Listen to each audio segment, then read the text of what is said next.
Регионални вести на КИС телевизија.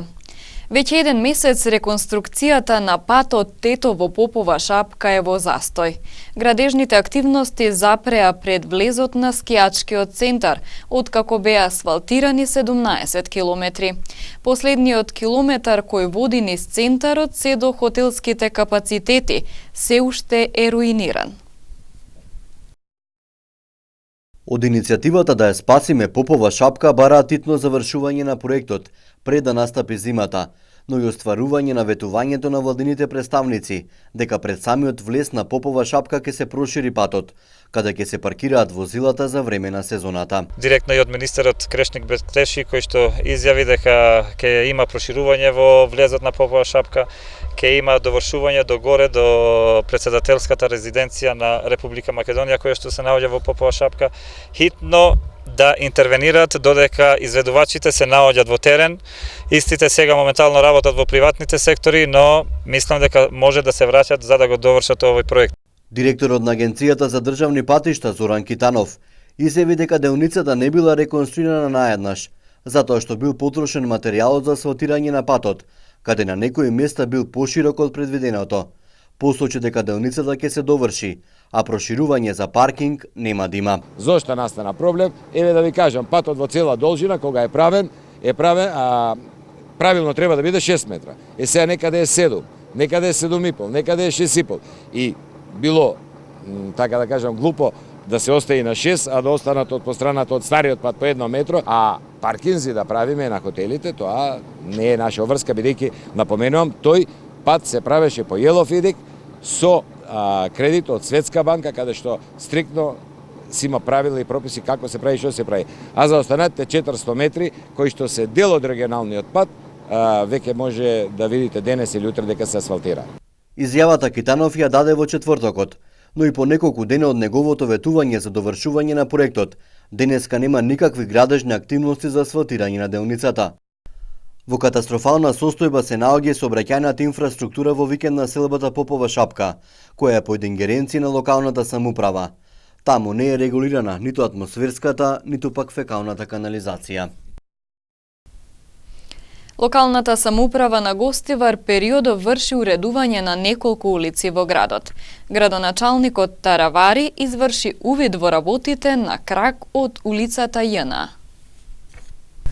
Деновиве на неколку локации во Гостивар се изведуваат работи за уредување и асфалтирање на улици. Гостиварскиот градоначалник Арбен Таравари излезе на терен на крак на улицата Јна за да проследи како тече реализацијата. Се работи за улица во должина од околу 150 метри и просечна ширина од 5,5 метри. Инаку сме интервенирали во одредени делови за нивелирање на шахтите во истата улица. Се надевам набрзо да почнеме и со другата улица, соседна улица тука, за која што веќе имаме дозвола и за неја за да почнеме да ја изградиме. Меѓутоа, актуелно работиме на 3 улици кои што се асфалтираат во Гостивар. Денеска дојдовме да ги видиме како одат работите. Се надевам граѓаните да бидат задоволни од нашата завршена работа после асфалтирање. Таравари нагласи дека периодов во неколку села се работи на изградба на канализациони мрежи и најави дека за месец дена канализација ќе отпочне да се гради и во селото Чеграре.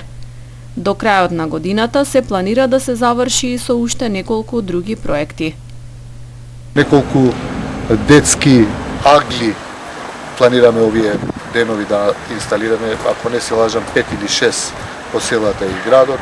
Знаете, со детската градинка работиме интензивно во село Банјица и планираме да продолжиме уште со два класа на детска градинка исто до градинката која што е во село Долна Банјица, така овие се инвестициите што планираме да ја завршиме оваа година. Уредувањето на кракот од улицата Јна е со вредност од околу 1,7 милиони денари. Според најавите, со асфалтирање ќе се заврши за 10 дена. Од Општинската организација на СДСМ Тетово на пресконференција информираа за сегашните и за планираните активности на власта во однос на подобрување на инфраструктурата на патните правци. Власта, предводена од СДСМ, продолжува со реализирање на дадените ветувања за патна и сообраќајна инфраструктура. На автопатот Тетово-Гостивар започна акција за чистење на патот, косење на трева и плевел грмушки, кастење на гранки и сечење на дрва во патниот појас, чистење и собирање на смет. Градежниот факултет во Скопје изработува проектна задача со алтернативни решенија за оваа делница. Планирано е да стане стандарден автопат со по 3 коловозни ленти во еден правец. И тоа лентите да бидат широки 3,75 метри со 3,5 и 2,5 метри. Во процес на реконструкција на инфраструктурите во Тетово и Тетовско се повеќе патни правци. Патот Тетово-Попова шапка веќе е во процес на реконструкција. Со средствата на јавното претпријатие за државни патишта се работи на делницата Непроштено-Пршовце. Планирана и реконструкција на инфраструктура на повеќе патни правци. Делот од автопатот Карпалак-Желино во должина од 16 км. Следи тендерска документација за патот Желино-Јегуновце, Вратница граничен премен Јажинце. На патниот правец Тетово-Порој по поставената атмосферска канализација ќе се пристапи со асфалтирање и отстранување на грбките на истиот. Градиме по план инфраструктура за сите. Ја приспособуваме целата урбана и рурална инфраструктура да биде во функција за потребите на граѓаните. Невработените млади лица до 34 години можат да се пријават во центрите за вработување за да посетуваат обука за напредни IT вештини. Јавниот повик е отворен денес. 1253 нови обуки за млади до 34 години, кои ќе имаат можност за доквалификации и преквалификации, се новите можности кои денеска ги промовира Министерката за труд и социјална политика Мила Царовска, Министерот за информатичко општество и администрација Дамјан Манчевски и директорката на Агенцијата за вработување Билјана Јовановска, најавувајќи го објавувањето на јавниот повик за обуки за напредни IT вештини. Ги повика сите млади до 34 години да ја искористат можноста за да се оспособат на пазарот на трудот. Повикот е објавен вчера од страна на агенцијата, денес од страна на Агенцијата за вработување, додека на 5.9. се објави и огласот за спроведувачи на обуките или провајдери. Младите лица ги повикуваме да се вклучат во овие обуки, да аплицираат и да се стекнат со знаења кои што им се важни на IT компаниите, се со цел да бидат повработливи. Секако дека ако ги добијат овие обуки, понатаму може да го користат и законот за практикантство, преку кој што ќе може и практични вештини да добијат во компаниите и со тоа навистина да бидат конкурентни на пазарот на труд. За мене како министерка е исто важно да ги повикам сите млади жени да се пријават на овој конкурс и да се стекнат со овие знаења, затоа што искористеноста на овие мерки од страна на жени во изминатите години е околу 20%, а вкупната искористеност на оперативните мерки за вработување од страна на жени е 50%, што кажува дека навистина имаме потенцијал на искористување на оваа мерка од страна на жените, кој што ќе биде значено како за државата, така и за жените во нашата држава. Има обуки за напредни IT вештини. Целна група, рековме дека се веќе млади невработени до 34 години и ќе се опфатат 133 невработени лица за следните IT вештини: системски инженер, клауд администратор, automation тестер, UX design specialist и софтвер тестер. Потоа ќе имаме обуки за напредни IT вештини со кофинансирање, исто ќе бидат таргет лица до 34 години и ќе ги опфати следните IT вештини: Full Stack Java Development, Front-end Merck Stack Development и Data аналитичари. Да нагласам дека сите овие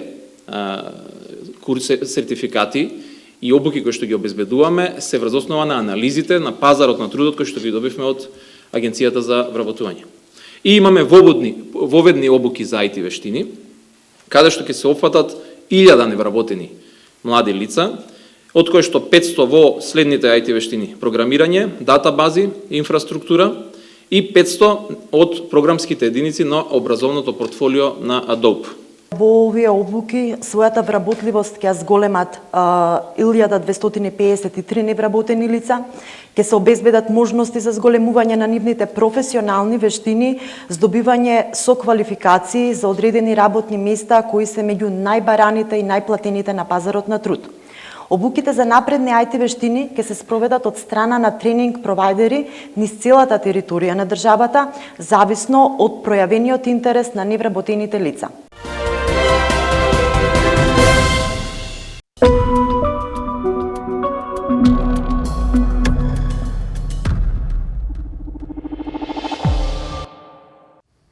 Во ова издание на темата на неделата, почитувани, ќе се обидеме да одговориме на едно прашање.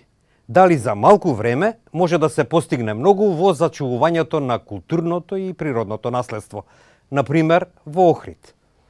Измина неколку месеци од како УНЕСКО постави рок до февруари идната година градските власти да преземат акција со цел Охрид да остане на списокот на заштитено светско наследство.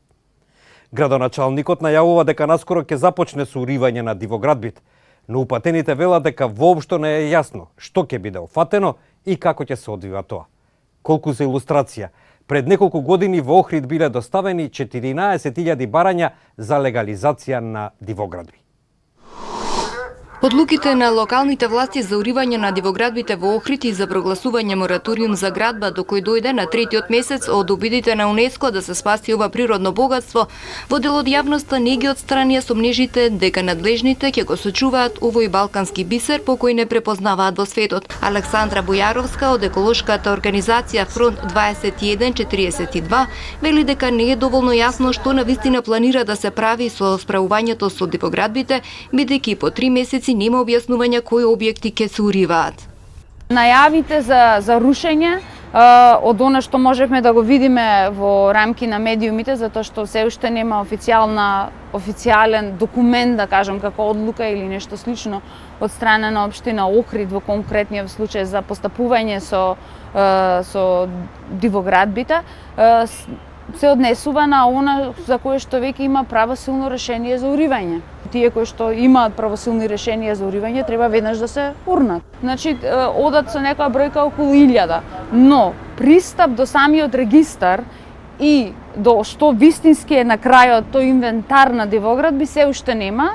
Инаку загрижувачки е податокот дека во 2015 година Народниот правобранител објави дека биле поднесени 14.000 барања за легализација на дивоградби во Охрид. Во својата изјава деновиве градоначалникот Константин Ѓорѓевски апелираше до сите кои добиле решение за отстранување на објекти, независно дали се работи за платформи, тераси, бетонски базени и друг вид нелегално изградени објекти, час поскоро да почнат сами да ги отстрануваат и најави дека уривање во Охрид ќе има многу скоро. До тогаш едно е факт, дивоградбите постојат, а институциите меѓусебно си ја префрлаат одговорноста. Во изминатиот период министерот за транспорт Сугаревски рече дека приоритет ќе имаат дивоградбите во заштитеното старо градско јадро и во националниот парк Галичица.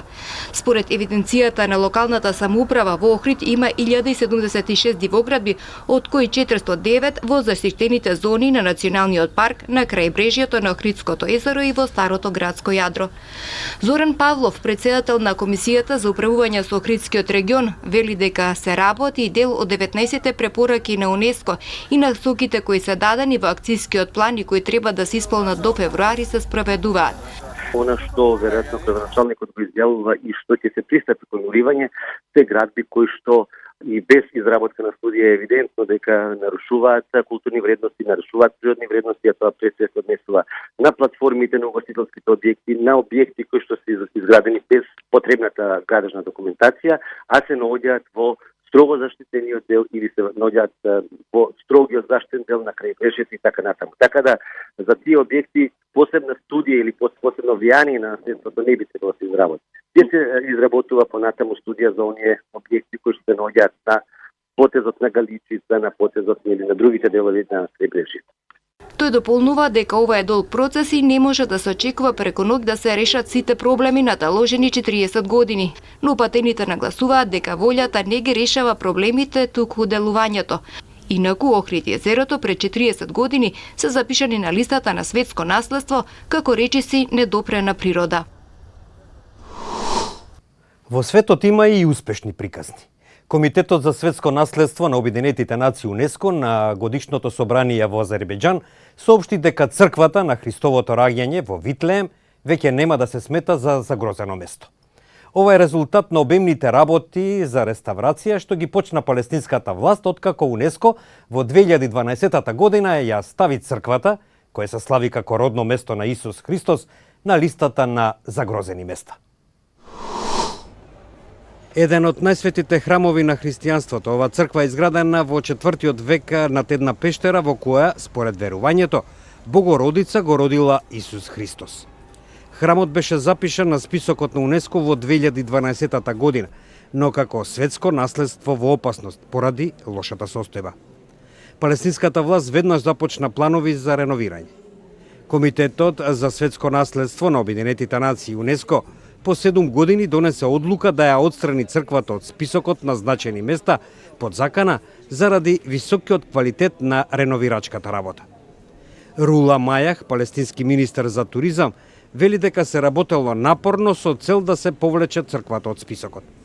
The last few years we worked in the renovation of the church. The church was renovated, especially the ceiling, which was leaking, and also we worked on the plan of the conservation of the church. Освен на поправка на покривот се работеше и на поправка на искршените прозорци, оштетените столбови и покриените со вар мозаици, вели шефот на комитетот за надзор на реновацијата Зијад Ал-Бандак. With this procedure and preparing the drainage system and changing all the 48 upper windows, we succeeded to secure the church for the coming 500 years from now on.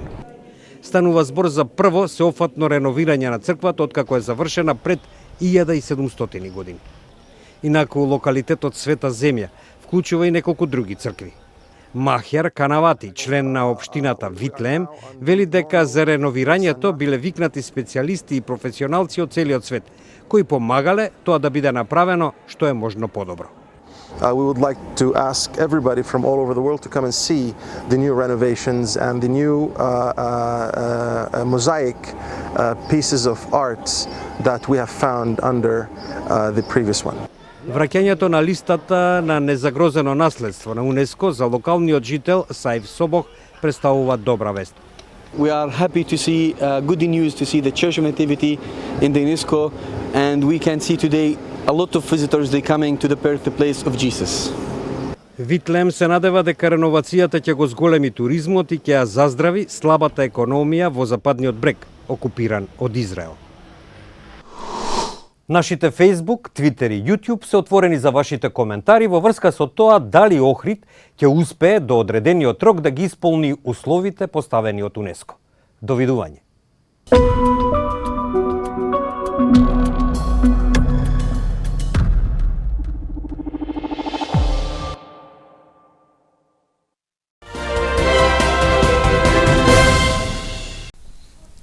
Јеменските шиитски бунтовници Хути, кои се тесно поврзани со Иран, ја презедоа одговорноста за нападот со 10 беспилотни летала врз големите нафтени објекти во Саудиска Арабија. Нападот предизвика пожари во двата големи нафтени објекти, управувани од саудискиот државен нафтен гигант Арамко во источната провинција Бокјак. Пожарите подоцна се ставени под контрола. Портпаролот на јеменските бунтовници изјави дека нападот е легален одговор на тековната војна кампања предводена од Саудиска Арабија против хутите во Јемен. Во Хонг Конг избија судири меѓу приврзаниците на Кина и демонстрантите кои бараат демократски реформи во оваа полуавтономна кинеска територија. Полицијата интервенираше и приведе неколку лица. Стотина прокинески демонстранти во зоната Амоу ја пееа кинеската национална химна и вееа знамиња и извикуваа пароли со поддршка на матичната земја. По пристигнувањето на опозицијските демонстранти се случија инциденти и физичка пресметка. Продемократските демонстранти во Хонг Конг планираат денеска да ги заземат шопинг центрите. Изминатата ноќ во текот на протестите тие формираа човечки вериги, носејќи светилки. Протестите во Хонг Конг почнаа во јуни заради законот за екстрадиција, кој што во меѓувреме беше повлечен, но прераснаа во борба за повеќе демократија. Најмалку 6 лица ги загубија животите од четвртокот поради обилните дождови во југоисточна Шпанија. Телото на 41 годишен маж било пронајдено во Валенсија. Претходно беше соопштено за 5 жртви. Шпанската државна метеоролошка агенција денеска објави ново предупредување за повеќе региони во земјата, поради опасност од обилни дождови, грмежи и силни налети на ветер. Вчера во голем број населени места нивото на тревога беше подигнато на највисоко ниво – црвено. Без ниеден збор за Доналд Трамп, младата шведска еколошка активистка Грета Туберг ги предводеше демонстрантите, од кои најмногубројни беа ученици и тинејџери, пред Белата куќа во Вашингтон. Никогаш не се откажувајте, рече таа во краткото обраќање пред стотиците собрани. Ќе продолжиме, ќе се видиме следната недела на 20 септември, додаде таа, осврнувајќи се на глобалниот штрајк против климатските промени, во кој младите луѓе и работниците ќе ги напуштат училиштата и работните места, за да бараат конкретни чекори за заштита на климата.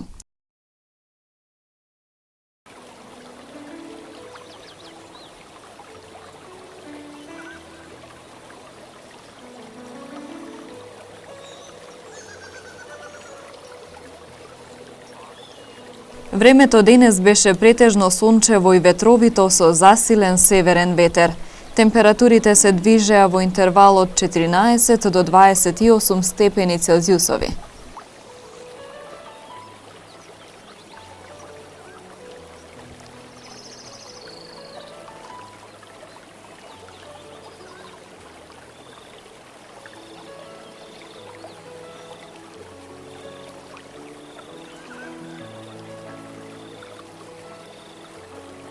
Утре не очекува претежно сончево време со повремено засилен северен ветер. Температурите ќе се движат во интервал од 11 до 29 степени Целзиусови.